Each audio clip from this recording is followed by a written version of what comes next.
I worked at Wendy's. It's the last real employment that I had. I have a Rolls Royce Phantom. I haven't had it for that long.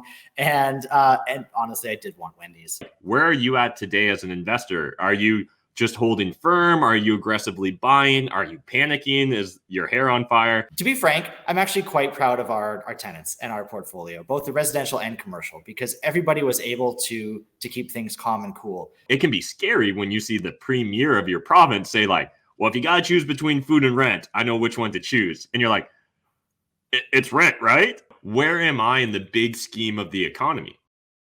What is up, YouTube? In today's video, we catch up with my buddy Jon Kepler. Now, we've had Jon on the channel probably a dozen times now, and it's been really fun getting to know Jon over the last few years and just see his progression and evolution as an investor and just how that's impacting him on a personal lifestyle level as well. So in today's video, we're going to talk about how Jon went from being a Wendy's employee that was working, say, at that drive-thru to driving through the drive-thru with his Rolls Royce. And if you guys haven't seen the previous videos we did with Jon, we actually did a tour of his mansion as well, which it turns out is bigger than Kris Jenner's house. So he's got some pretty interesting humble brag aspects to his lifestyle, but Jon's a very modest, humble guy, really at the heart of who he is. And in today's video, we're just going to explore his journey as a real estate investor and just kind of like look back upon his success and how he's got here. I think it's a fascinating story and really cool to hear about how he went from working at Wendy's to literally going through the drive-thru in his Rolls Royce. And I think that this has all been done in under 15 years, which is just absolutely amazing. I hope you guys find it inspiring, and I hope you enjoyed this video with my buddy Jon Kepler. Hey guys, Matt here. Really excited to have Jon Kepler back on the channel. Hey Jon, how's it going? Great, how are you? Good. And so if you guys haven't seen the previous videos with Jon, I mean, we've probably done like 10 plus videos at this point on my YouTube channel. So just a quick little synopsis. You know, Jon has been crushing it in real estate for quite a long time. He actually is one of the largest landlords in Owen Sound and also dabbles with mixed use properties. So Jon, do you mind just kind of flexing on the audience in case there's new viewers that haven't heard your backstory or kind of where you're at today as a real estate investor? Sure, appreciate that. Well, I've been buying purpose-built apartment buildings for about 10 years now. As you mentioned, we are Owen Sound's second largest landlord by building count. The first guy has a lot more money than we have, though, to my credit, perhaps, he is moving more into development at this point. And I think in the last maybe 3 years or so, each year I've bought a lot more than he's bought because he's kind of moving on to other things. So maybe if I've got to come up with a number one, some sort of number one, maybe I'm Owen Sound's most enthusiastic landlord or the most enthusiastic about growth. Who knows? Love it, man. And so in today's video, I just thought it'd be fun to do a general kind of update, catch up, you know, see where you're at right now. A lot of investors and aspiring investors, they're kind of uncertain during these times, right? Like with COVID-19, it seems like we're kind of at the tail end of people caring. I don't know whether it turns out that we're going to look back and be like, oh, it was blown out of context, or oh, we just got tired of it and decided it doesn't matter. I'm sure history will let us know which one ends up being the case.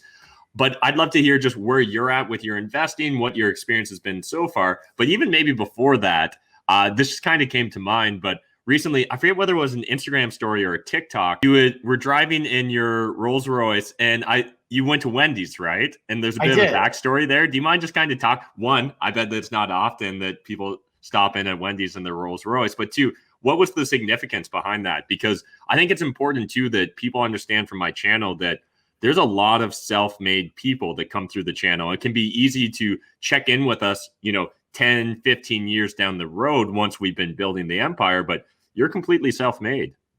Thank you. Well, here's the backstory. The backstory is I worked at Wendy's. It's the last real employment that I had. I worked there. I hated it, and I wanted a way out.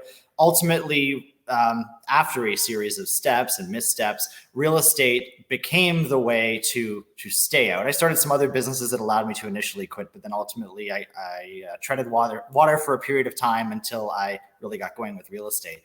But in any case, I have a Rolls Royce Phantom. I haven't had it for that long, and honestly, I did want Wendy's. And so I thought, you know, I remember working at Wendy's, I remember I would hope and pray for fun cars to come by. It was really the kind of only happy part of the day, right? And there were a couple at the time I liked. There was a very expensive Lexus convertible and a couple of Hummers back when Hummers were really cool. And so I just thought, you know what? I'm going to Wendy's. I don't know if people are going to like the car, hate the car, or notice the car, but it means something to me, at least. The fact that I used to work at a drive-thru window, and now I'm able to take the car up to the drive-thru window.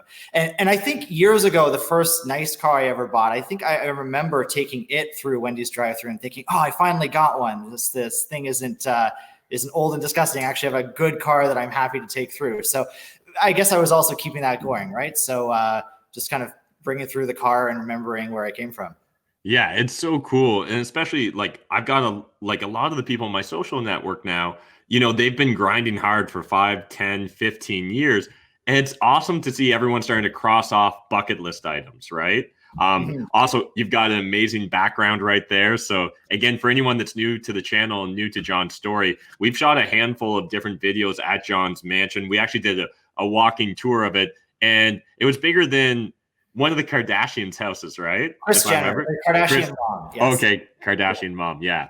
And so, yeah, it's really exciting to see that all this hard work pays off, right? And it's not like, everyone sees the internet gurus and the like get rich, overnight sort of schemes. But for those of us in real estate, it really is just time in the market, not trying to time the market. And I think this is a perfect segue into like, where are you at today as an investor? Are you just holding firm? Are you aggressively buying? Are you panicking? Is your hair on fire?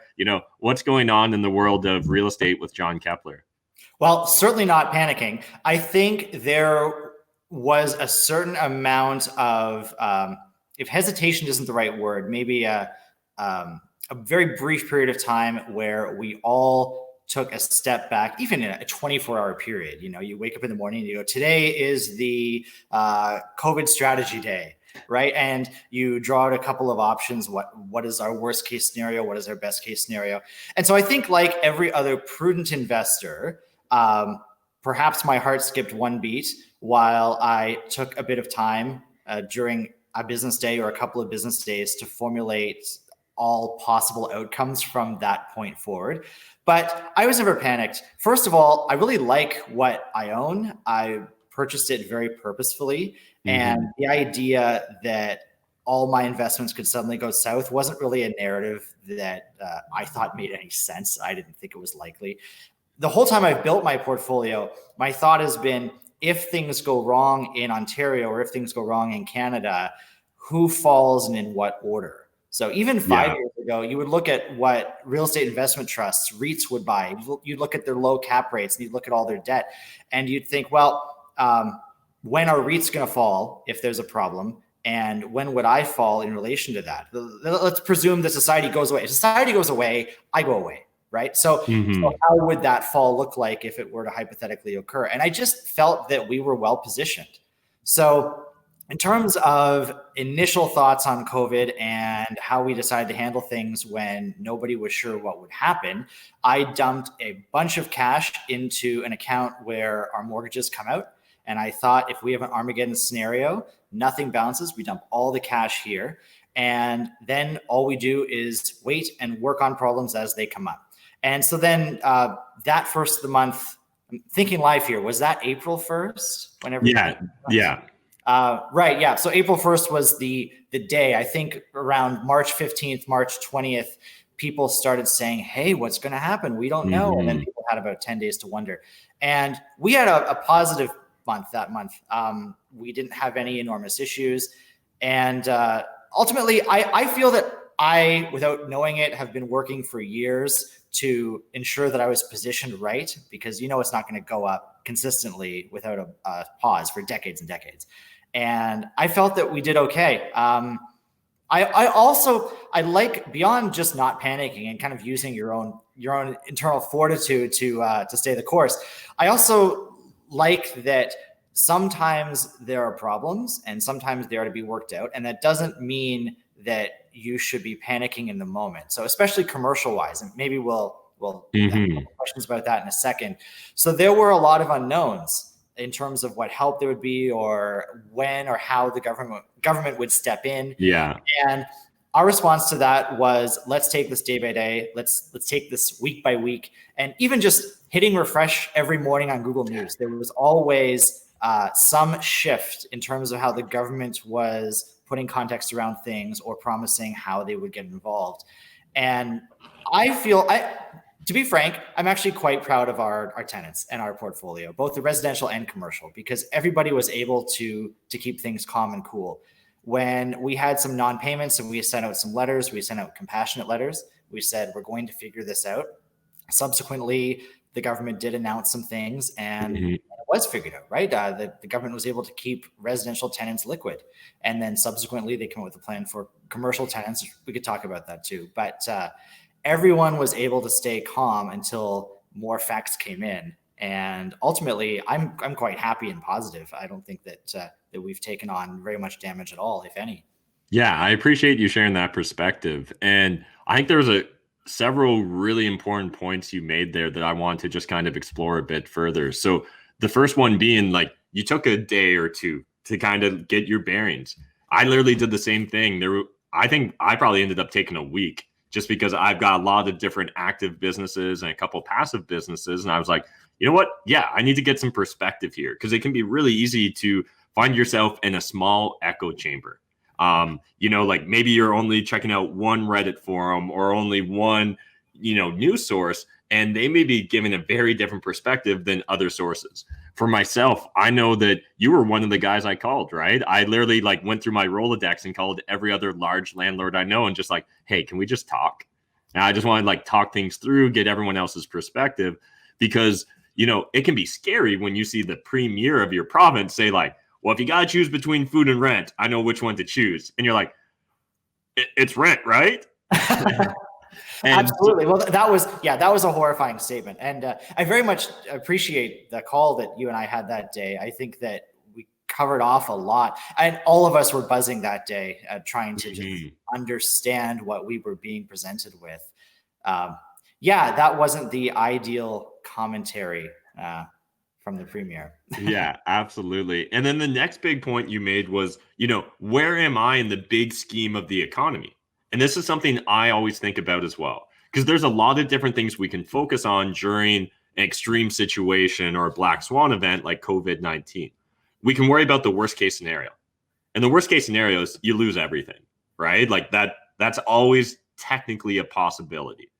But is that the realistic worst case scenario? And for me personally, and I know yourself as well, we're investing on cash flowing fundamentals. So we need to take a real hit before we're not even break even from a cash flow perspective. And like you mentioned, if you've built up some reserves, you need to take several hits before you're really going to find yourself in a bad situation. And for myself, when I look at where I think I stack up, or someone like yourself in the scheme of operators, I think there's going to be a lot of people lose everything before it comes down to us. And if it gets to that point where Matt McKeever loses everything or Jon Kepler loses everything, we're talking about a society reset potentially. At that point in time, owning real estate may not even be your big concern. And so under those circumstances, or I guess through that perspective, is how I like to judge the circumstances we found ourselves in. Because yes, you can worry about what if no one pays me. But it's man, unless all my tenants just get together and decide to screw over Matt McKeever or Jon Kepler, odds are if none of my tenants pay me, it means that society as a whole has decided to stop paying landlords. At that point in time, there are some dramatic implications that are much more far-reaching than anything I'm personally going to have to deal with, or that you're personally going to have to deal with. Exactly. Yeah. The first, I don't know how to term all this, policy. I guess what we were doing was just in the moment there, we were crafting policies that we were going to deal with, that we were going to adopt in order to make it through COVID-19. So it didn't take long. It took seconds for me to understand that our business's policy needed to be, no matter what's on the news, we pay everyone. So that was my number one. Who do I value? Who are beyond shareholders? They're also stakeholders. So who are our stakeholders? And some of our most substantial, maybe our most substantial stakeholders are our lenders, including our non-institutional lenders, our lenders who are real people rather than than just some big company operated by a board. And so it was vital to me that I assure everyone that everyone gets paid, right? And that there was never a concern of that. So the thought was, if a lack of rent collection could immediately harm my cash position in a significant way, then it ultimately, and again, we're talking about the worst possible case here, right? But hypothetically, if that had happened, then if all the cash goes away, then it's basically a question of timing. How fast can I raise more cash? What assets would I use to secure a cash raise? And basically, what would your runway be? They talk in venture capital in terms of technology startups and that kind of business. They talk about runways. Yeah. They run cash flow negative on purpose. They say, how much cash do I have? 9 months, 12 months. And so the thought was, if they take all my cash, I can still raise more. And then compared to any other landlord, I'm still in a very good position where nothing immediately goes wrong, no matter what my day-to-day cash flow looks like. And the last point that I wanted to explore a bit further with you was, most of our tenants paid us. Most of the things worked out. And what's really interesting, again, is, you can read one or two newspaper headlines and it sounds like landlord versus tenants. There's going to be blood in the street. It's going to be anarchy. It's going to be a war. But it turns out like most people are just good people that want to get along and want to just like make things work. I think us as landlords, when we initially extend that olive branch by being like, hey, how are things going? Rather than if rent doesn't come in exactly on the first, just being like, what the heck? Like just losing your shit. It really does no one any good. And so often if we treat our tenants like customers, again, they're going to teach us like or they're going to treat us like good service providers. And I think it's really important to understand that it's in everyone's best interest to work together. And I think it's just amazing that, you've got dozens and dozens or hundreds of tenants at this point, and myself as well. And yet overall, like I didn't even notice a blip. I think we maybe had 92% collection in the first 2 or 3 days versus like a usual 95%. Like that's a rounding error, in my opinion. It really wasn't anything that dramatic. And big reason for that is the relationships you build, right? Like, yeah, sure. If you've been a terrible slumlord and you've been the worst person ever to your tenants, the moment that they get an opportunity to stick it to you, they're going to do it because they feel like you've been sticking it to them up until this point. But again, 99% of us, we all just want to get along and make this work. I think it's really unfortunate when we see just a handful of narratives trying to, box everyone into a single narrative of us versus them, because that sort of divisiveness just it doesn't help anyone other than maybe selling newspapers. Well, exactly. That's the one thing, drama. But we didn't have a single person who exhibited what I consider an extremely strong sense of animosity and a refusal to get through this because COVID was an excuse, or because COVID finally represented the opportunity to screw their landlord that they'd always been waiting for. Like any larger portfolio, the vast majority of our relationships are great. We always have a couple of relationships that aren't where we want them to be. And so, of course, we went through. We went through line by line every single tenancy and thought, where do we sit with this person? Where's our relationship with this person? And some of the people, one person in particular, I won't get too specific, but one person who I thought we were going to have quite a bit of trouble with because I thought it was their ideal opportunity to make our lives difficult, they chose not to go that way. They had much more of a community attitude because, again, they're not a bad person. They're not trying to burn their town to the ground, right? And that's what it comes down to. We had a few who had some major trouble, some even double income households who just got flushed out and lost every penny of income for a time. Ultimately, government programs allowed them to continue paying rent. And I don't think we have a single one of those right now that's behind, maybe one. But then we also had one of those people who was very apologetic and was so on top of it, their employer actually felt that they owed me a phone call. And wow. It was amazing. I couldn't believe it. Their employer called and they said, we're really sorry about the layoff, but this is what's going on. We're all feeling it. And it was a chance for people to come together rather than just start picking at each other. Yeah, that's amazing. I know that would be impactful for me. Like if that employer felt that obligation, I'd be like, you know what, this is probably going to work out. Let's Exactly. work together and we'll figure this out. Um, let's move forward now and start talking about the market and where it's at. So before we go down the rabbit hole of just commercial real estate, in general, what are your thoughts? Is this the best buying opportunity ever? Is this just business as normal? Is this, I need to wait until COVID's over before I consider buying properties? Because a lot of investors, their head's still spinning. They're not sure whether they're coming or going, buying or selling. And I'd love to hear your perspective on that. Well, I have, in a sense, in terms of how I'm going to go forward, I have some fairly specific thoughts that we can go through. Though I would encourage people to understand in terms of whether or not the market is going up or going down. If you consider how it's going to affect you and let's say another 5 investors adjacent to you, there are going to be multiple narratives. So for example, someone might say, now is not a good buying opportunity. Financing is hard. What that means is that financing is hard for you. That doesn't necessarily mean that everyone else is going to have trouble. Someone else might have already raised cash and they're looking to deploy it. So in terms of is now a good buying opportunity, I don't think an emphatic no is in any way reasonable or justified. If you have some hesitation as an investor, whoever's listening to this, if you have some hesitation about buying, you need to be able to articulate what your hesitation is and then consider what abilities, skills, experience, and connections you have to basically make things work in spite of minor setbacks that the market might give you. So as I said earlier, in terms of COVID and business sustainability, especially in that month of April, we had enough cash to get through.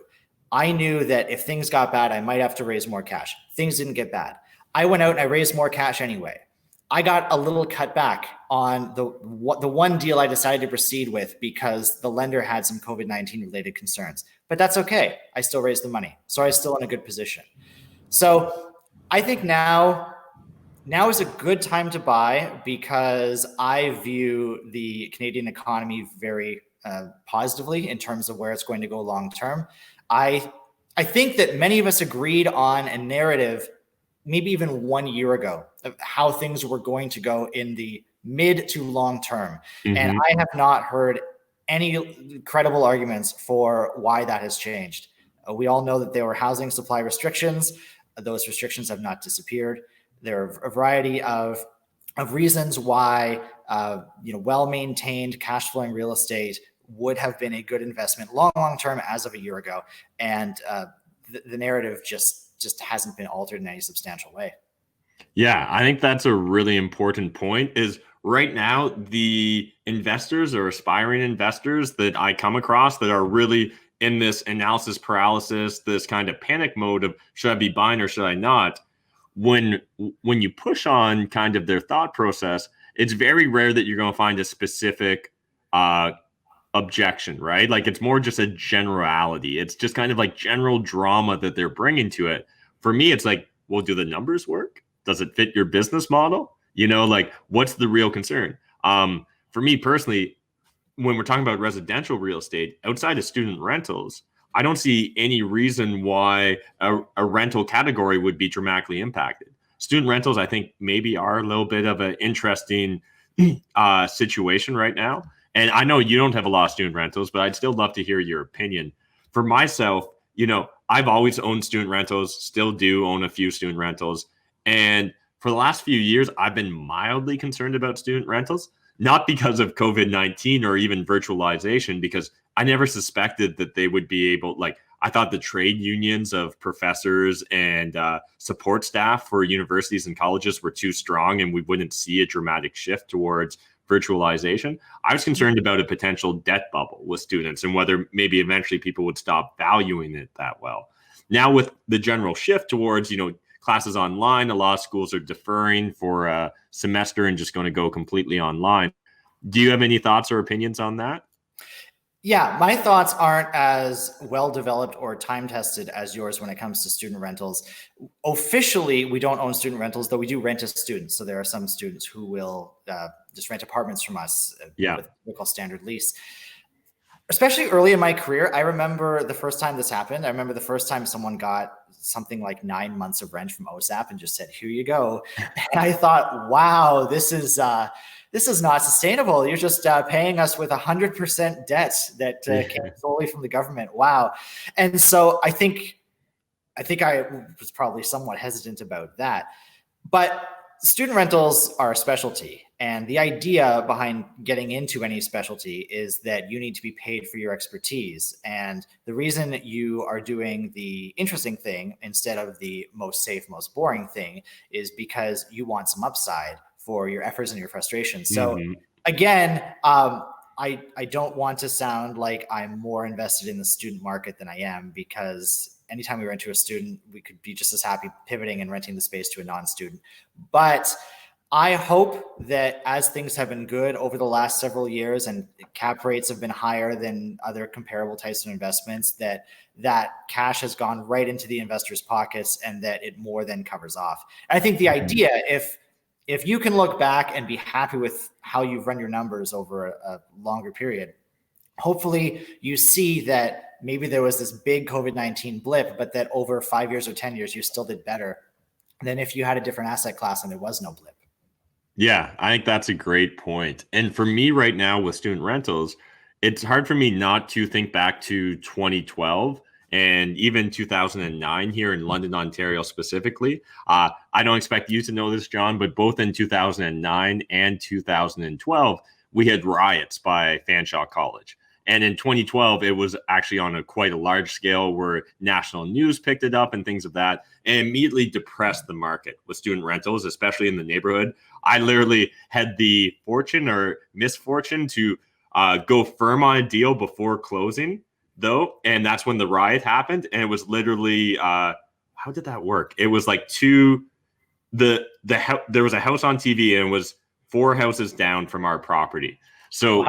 we lost a bunch of money in the moment in theory because the property was worth less than it was when we went firm on the deal. But for me, I was just like, well, long term, does this really make a big difference? I'm still collecting the same rents. It's just the market has a negative sentiment.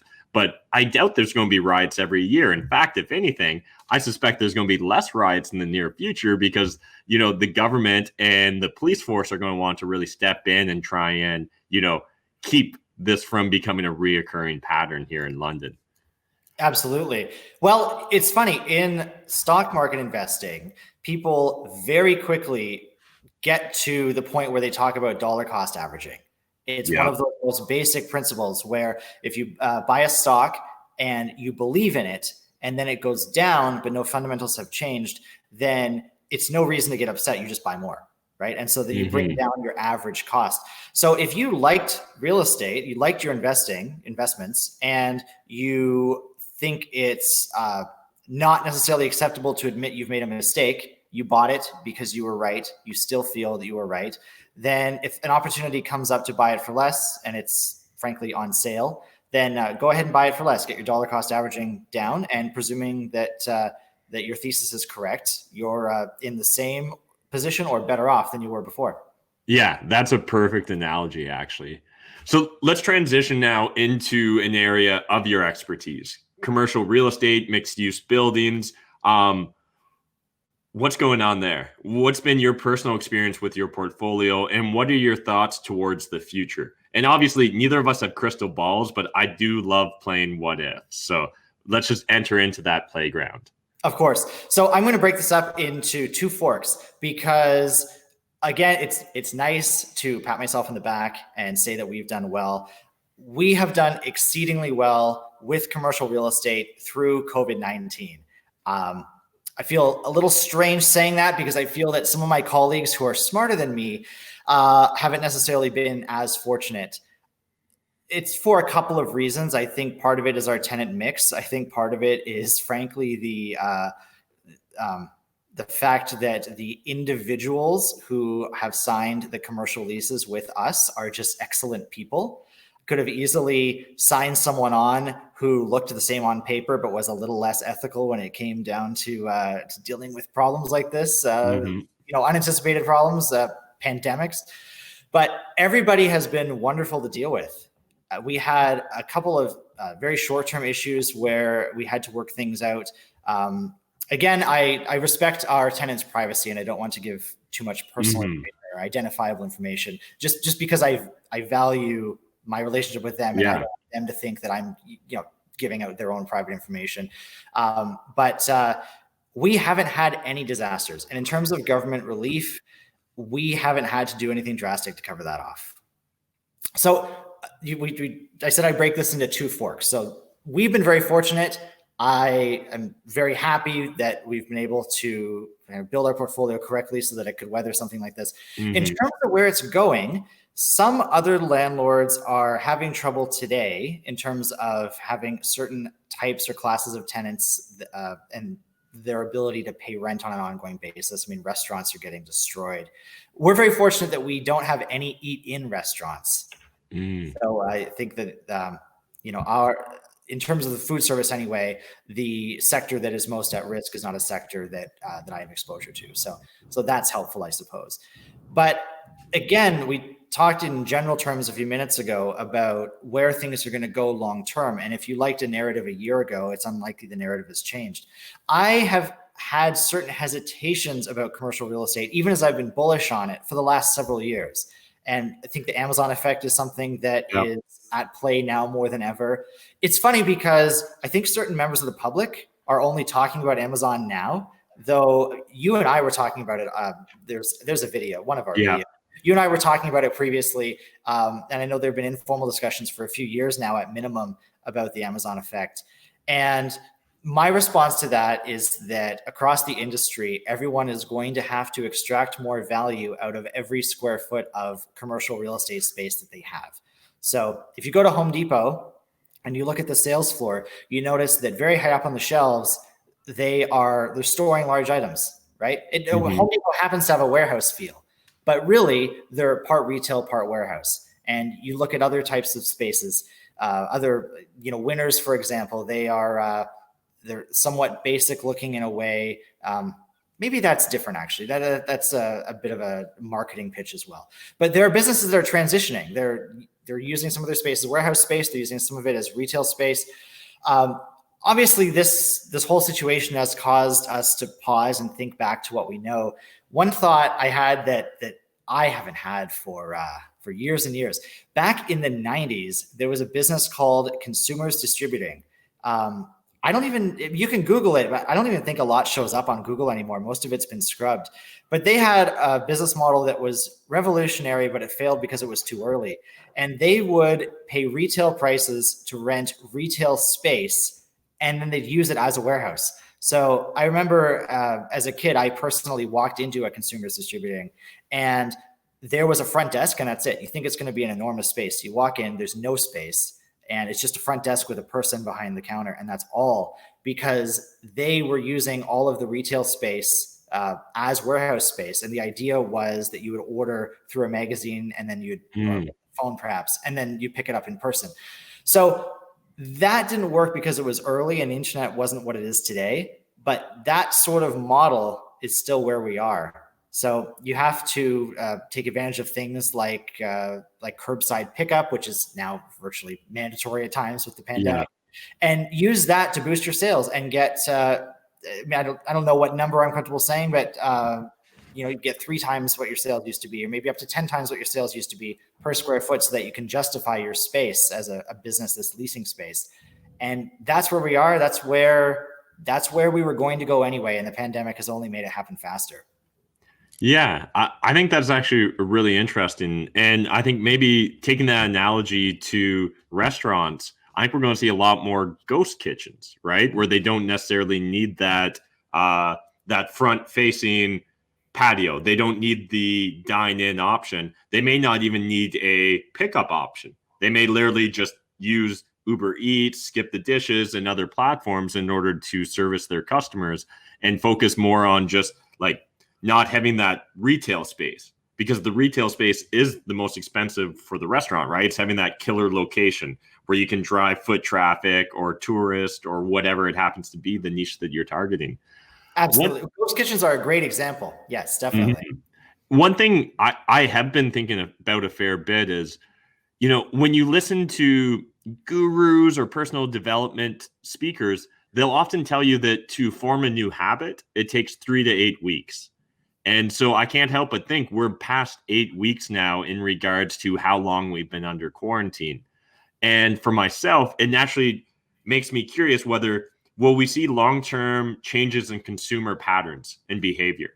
And one of the things that I personally have been thinking a lot about is, will we see a return to your home is your castle? Will we see people reducing international travel? Will we see like a giant rise in home theaters and meanwhile see a plummet in, all-inclusive vacations or something of that matter? Do you think in regards to, commercial space, do you think a lot of new habits have been formed as far as like people are now in the habit of using Amazon or doing curbside pickup, things of that nature? I feel like the pendulum swinged hard in one direction. Do you think, is it going to swing back and find balance in the middle? Will it swing back with a counter, or are we going to stay over here because those habits have started to calcify? Or any thoughts on that? Yeah, those are really good questions. I think it depends. It's a little hard. I don't think that the business community at large has agreed on terminologies for some of these things. So I'm just going to pick the best words that I can in the moment. But I think in terms of how much time has elapsed and time for habit forming behavior, I completely agree. We're there. So what it comes down to now is how many of those habits are determined to be positive and sustainable in the mid to long term by all of these people, right? So the fact is that technically speaking, staying at home 24/7 is kind of a habit for people at this point, but that's not sustainable. Nobody wants to have a drive-by birthday for 5 years in a row. That's just, I would say that's not sustainable. In terms of other things though, in terms of pushing someone to Amazon or someone who has been hesitant to use Amazon because they didn't learn the interface, that person had an objection that they have now had time to resolve thoroughly. They know all the menus now. So they're using Amazon. So I think it comes down to how much of these habits will continue to be pain points and therefore will get resisted by the public, resisted hard. Keeping beaches closed, I would say that is not a long-term habit. I say people are resisting that pretty hard right now. People are going back to the beach. They're saying, I'm going to the beach or else. So, I mean, to answer the question simply, I think it's a mix, right? Beaches, they're happening. They just are. At some point, people are going to override the government. They're happening. But other things like curbside pickup, like doing more at home. I like that you mentioned home theaters. I read some perspective from a larger theater owner. I think that he is as biased as they come in terms of his understandable obligation to defend his interests. But I think that theaters are going to continue to be hurt. I think they have been hurt before all this. One phrase that I repeat probably too often, just because I think that it's relevant a little too often, is that the future is selling less of more. I think that might be a subtitle to a book I might have read once. Okay. People would say, electric cars are here, gasoline engines are dead. Gasoline engines aren't quite dead. Turns out that they sell both. So I think the future is selling less of more. You're not going to have theaters get absolutely destroyed. You're going to have theaters pivot and reduce in numbers. A lot of other things that people want to declare the end of, they're just going to pivot and reduce and be another option in a menu of very quickly expanding options. Yeah. I've got a question that's going to kind of change the subject matter on us. So anything else kind of on this general perspective on commercial real estate before I pivot for us? Just that I think that even large changes still happen one step at a time. I think to a certain sense, some landlords have been, I hesitate to say this, but some landlords have been overly sensitive to some of the government rhetoric, because an official will come out and say to the landlord, make some concessions this month, you'll be fine. And the landlord will say, are you kidding? I'm not making concessions. My reality matters too. But the thing is, we can weather a lot, and we're in this long term. And so I would just, before we pivot, I would just encourage people to remember that you got in this long term, that even if, even through your own fault, you mess something up, you fail to pivot just right for a month or two. The fact is, this will all be worked out. And I think that we've all done a great job pivoting as quickly as we have. There just really isn't, there's no justified fear. There are slight challenges that we get through together, and that's it. Thanks again to Jon for taking the time to shoot that video, as well as just share openly and honestly how he got here. I think it's really powerful, and I hope you guys take away a lot of great lessons from Jon. If you guys want to watch more great videos with Jon, I'm going to throw up a playlist right here. And for whatever reason you don't like that playlist, let's throw up another playlist right here with Jon. But again, I just really encourage you dive deep into that back catalog of videos with myself and Jon Kepler, because I think we talk about a lot of great concepts. As well, if you're interested in, say, breaking into larger multifamily deals, or maybe mixed use buildings or commercial buildings, we've got a host of videos on those as well. If you guys enjoyed this video though, smash that like button, hit the subscribe button if you're new to my channel, and I'll see you in the next video.